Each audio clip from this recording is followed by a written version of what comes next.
Hi, I'm glad you stopped by. In our last video on the counterfeit spirit of prophecy, we pointed out and showed you how that Satan's agents have been putting the lies about the atonement in all 5 books of the Conflict of the Ages series. That would be Patriarchs and Prophets, Prophets and Kings, Acts of the Apostles, Desire of Ages, and the 1911 Great Controversy. And we also showed you from the 1884 Great Controversy how those lies were in there. And in this video, we are going to do a similar work showing how that Satan's agents are trying to take Christ out of the most holy and put him into the holy place. So one of the things that you should know is that Christ, after his ascension, he went into the holy place. And in the holy place, he ministered until the end of the 2300 days. And at the end of that 2300 days, he went into the most holy place. And it's actually stated he went in a flaming chariot. Now that's how big the temple is in heaven. There's a lot that we don't know about that, but we know enough. And that is the anchor of our faith. Please prepare your mind as you think about these things and as you listen to the information that we're going to be sharing with you. I completely sympathize and understand your position of shock and dismay, because I was angry, very angry when I found out. I was not angry at the one who told me and showed me these things, but I was angry at the agents of Satan that claimed to be honest, righteous people, and in fact, they were Satan's own servants. All right, at this point, we're going to go to the screen and I'm going to show you step by step where they are trying to take Christ out of the most holy and put him back in the holy and close the door on the most holy. Here we are with, this is our primary citation from the present truth. I saw that the enemies of the present truth have been trying to open the door of the holy place that Jesus has shut, and to close the door of the most holy place which he opened in 1844, where the ark is, containing the 2 tables of stone on which are written the 10 Commandments by the finger of Jehovah. Again, that's Present Truth, Volume 1, Number 3, 1849. And here is our second witness. This is from the 1858 Great Controversy. Jesus has risen up and shut the door of the holy place of the heavenly sanctuary, and has opened a door into the most holy place, and has entered in to cleanse the sanctuary. Now that's very plain. Same page, page 158 of the 1858 Great Controversy. I was then shown what did take place in heaven as the prophetic periods ended in 1844. I saw that as the ministration of Jesus in the holy place ended, and he closed the door of that apartment. And the sentence goes on. I didn't put it all here. The point is, this sentence clearly states that the ministration of Jesus in the holy place ended, and he closed the door of that apartment. Okay. We need to review here just a little bit what is in the holy place and what is in the most holy place. The holy place, as you walk through the door, has the candlestick on the left, the altar of incense straight in front of you, and the table of showbread to your right. That's because you're walking in and you're walking from the east to the west in order to go into the tabernacle. Okay.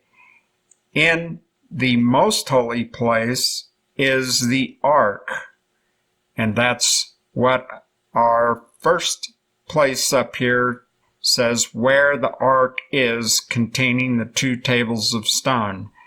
Okay. So I had to plow through 1,234 times the word altar appeared in order to put this little thing together to show you what is going on. And we are looking at blasphemy because it is attributing the work of Satan to God. In other words, this is the counterfeit spirit of prophecy, and they're claiming that God is the author of the counterfeit spirit of prophecy, and that simply is not true. Okay, there was something else I was going to mention. Let's see. I guess we covered it.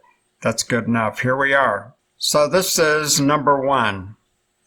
And we are not going to read the whole passage, but you can look at the citation, stop the video, copy it down, and you can check me.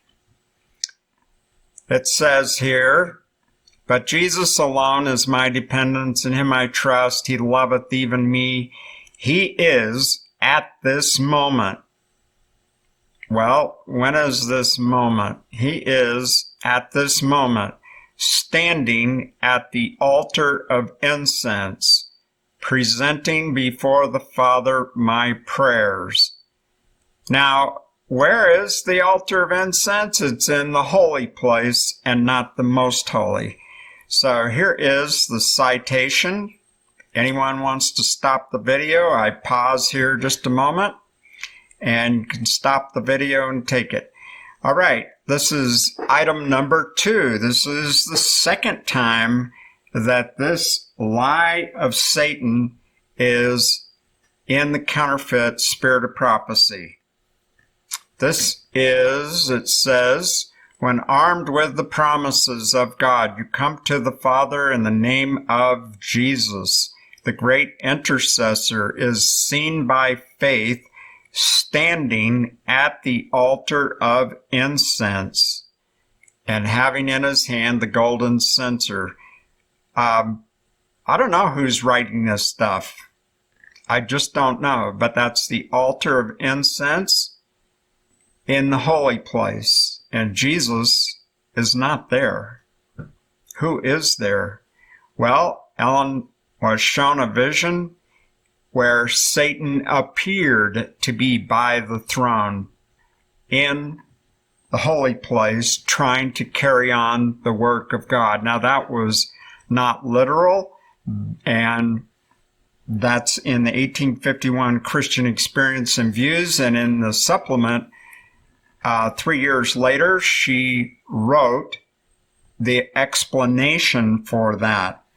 She was, because a lot of people just went off the chart on that. Satan pushed them into just craziness. And don't do that. Don't go there. Anyway, this is number 3. And it says right here, "Could they look into the censer of the angel that stands at the golden altar before the rainbow-circled throne?"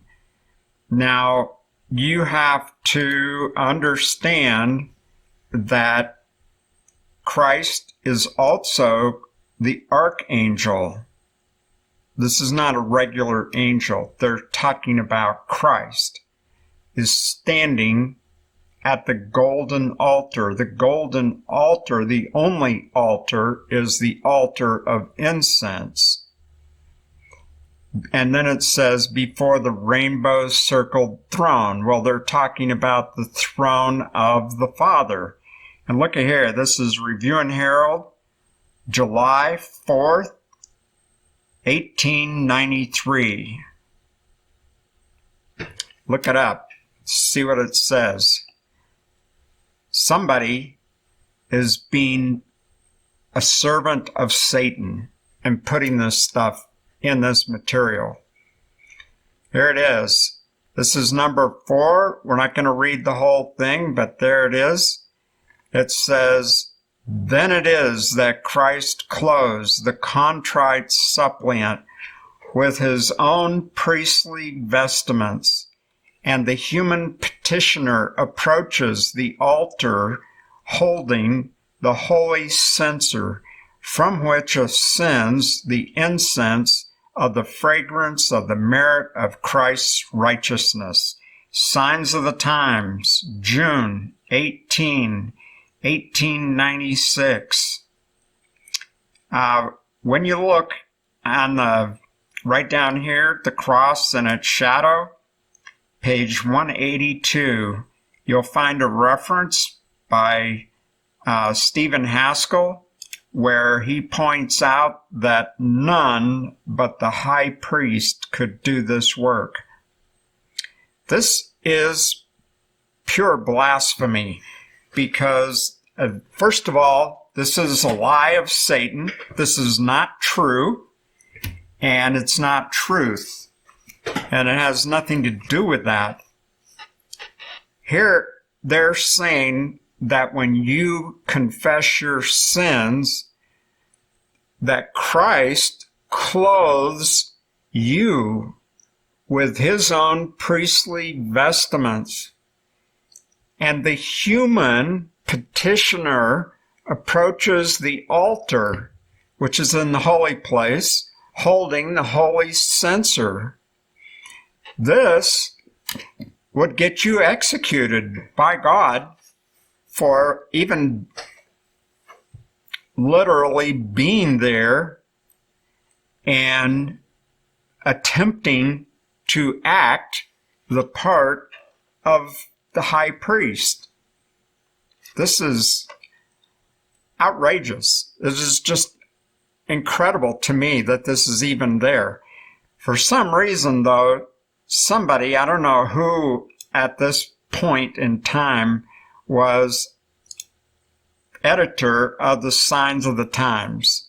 But it might not have even been the editor. It might have been someone else who was actually setting the type. You have to understand, in those days, there was a lot of stuff going along. So here it is. This is the infamous Desire of Ages quote, page 568. Here's what it says. Christ might commission the angels of heaven to pour out the vials of his wrath on our world, to destroy those who are filled with hatred of God. He might wipe this dark spot from his universe, but he does not do this. He is today, right now, today, standing at the altar of incense. This is just blasphemy. It's just insane. You have to be totally spiritually numb and dead, blinded by Satan to accept this. This is published in 1898. So in 1844, Christ went into the Most Holy, and the ministration and the door of the holy place is shut. And what? He set before us an open door and a shut door. And the shut door is in the holy place. The door to the holy place is shut, and he is not in there. That ministration is closed. So that's number 5. Here's number 6. And this, we have to read it because it is, we have 2 sentences separated here. It says, God so loved the world that he gave his only begotten Son, that whosoever believeth in him should not perish, but have everlasting life. John 3:16.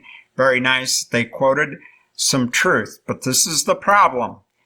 People see the truth and they are blinded and they cannot see the blasphemy that's right here.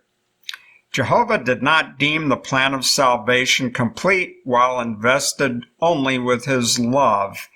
He has placed at his altar an advocate clothed in our nature.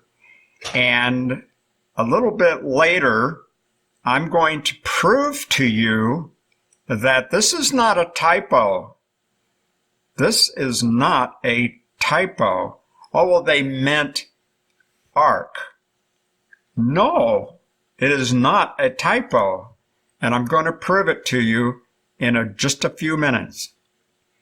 And it says, as our intercessor, Christ's office work is to introduce us to God as his sons and daughters. See, it's so beautiful. He intercedes in behalf of those who receive him. With his own blood, he has paid their ransom. See, this is true. With his own blood, he's paid their ransom. By virtue of his merits, he gives them power to become members of the royal family, children of the heavenly King. And the Father demonstrates his infinite love for Christ by receiving and welcoming Christ's friends as his friends. He is satisfied with the atonement made. And right here is where it gets slippery.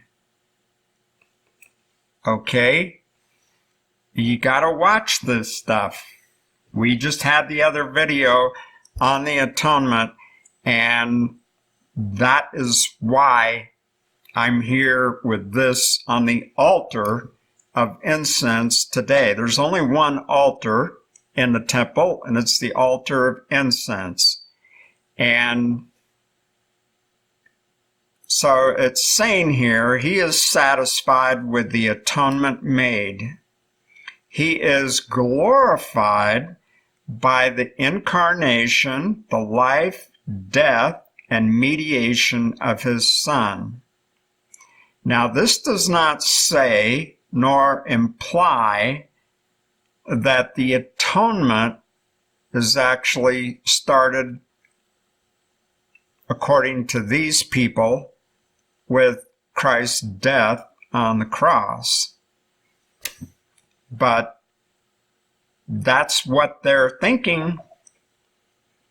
That's why it's here. That's why I highlighted it. And look at where it comes from. Special Testimonies, Series B, number 1. I have a copy of Series A and Series B. They're all written after the death of James White. 1898, it says here. Okay, here is number 7. Again, this is a reprint of a portion of Desire of Ages where it says, he is today standing at the altar of incense. And it's in Signs of the Times, May 9, 1900. Okay. Here is number 8. And again, we have similar language. It's very, very similar to number 6 that we just read. By his appointment, he has placed at his altar an advocate clothed with our nature. And I'm skipping down, and the Father demonstrates his infinite love for Christ, who paid our ransom with his blood, right? Pays our ransom with his blood by shedding it. by receiving and welcoming Christ's friends as his friends, he is satisfied with the atonement made. Now, when you compare this to the former one, then you start seeing things. Okay, and here's our citation. You can look that up. Here we have another one, very, very similar, and says, he has placed as an altar, at his altar, an advocate clothed with our nature. And again, and the Father demonstrates his infinite love for Christ by receiving and welcoming Christ's friends as his friends. He is satisfied with the atonement made, and so forth. And there's your citation. Here is number 10. This is another reprint of The Desire of Ages. He is today standing at the altar of incense. So this is also Signs of the Times 5 years later from the other one, and maybe they decided they would just throw something in there on it. But this is the problem, because people are reading this stuff and they're not seeing some of these things. But in my experience, I have seen people who are smart and who are studying all these things, and they just vomit and throw it all up. It's like, she can't be a real prophet, because look at this stuff. It's all contradictions. So what do you do? What do you do? I'll tell you what. You find out, you study a little harder, and you find out that there is a counterfeit and there is an authentic. And I just found this year. This is number 11. Christ is represented as continually standing at the altar, momentarily offering up the sacrifice for the sins of the world.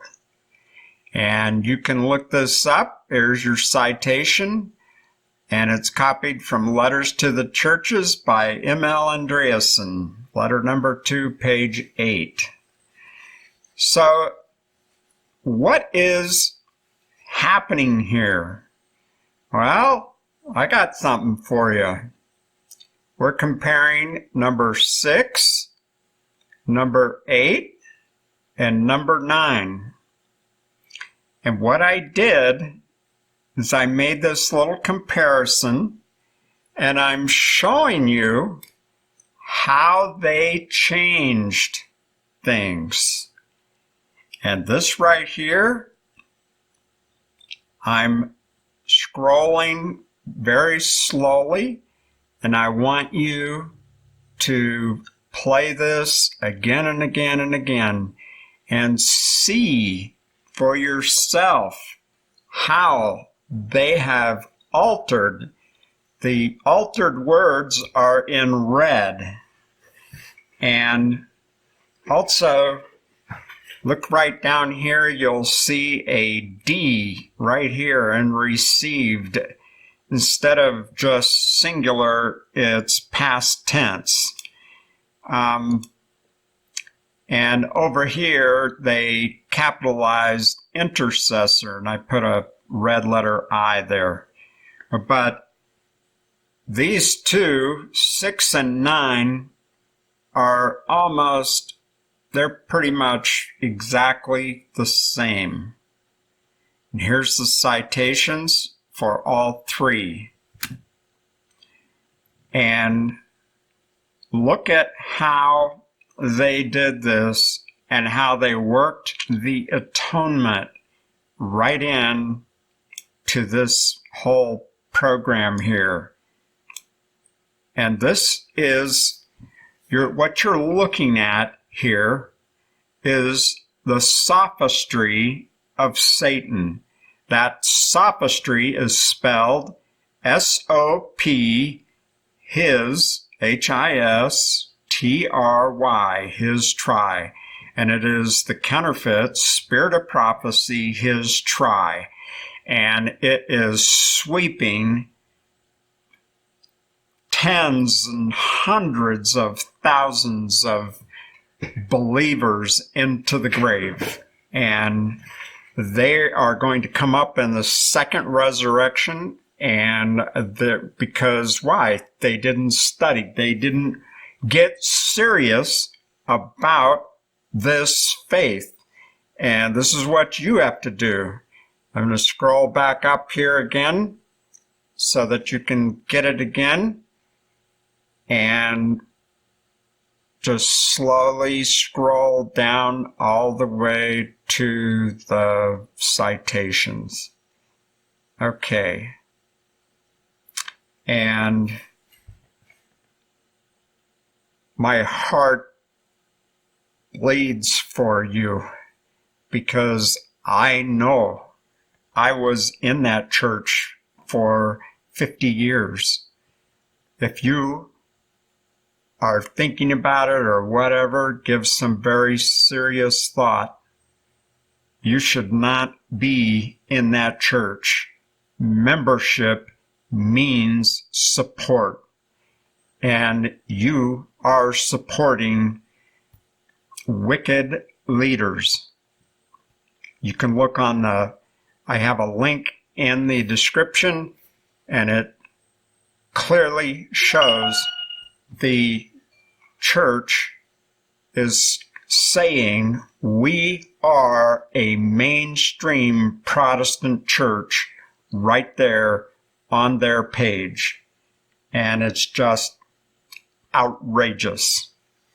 All right? God bless your study.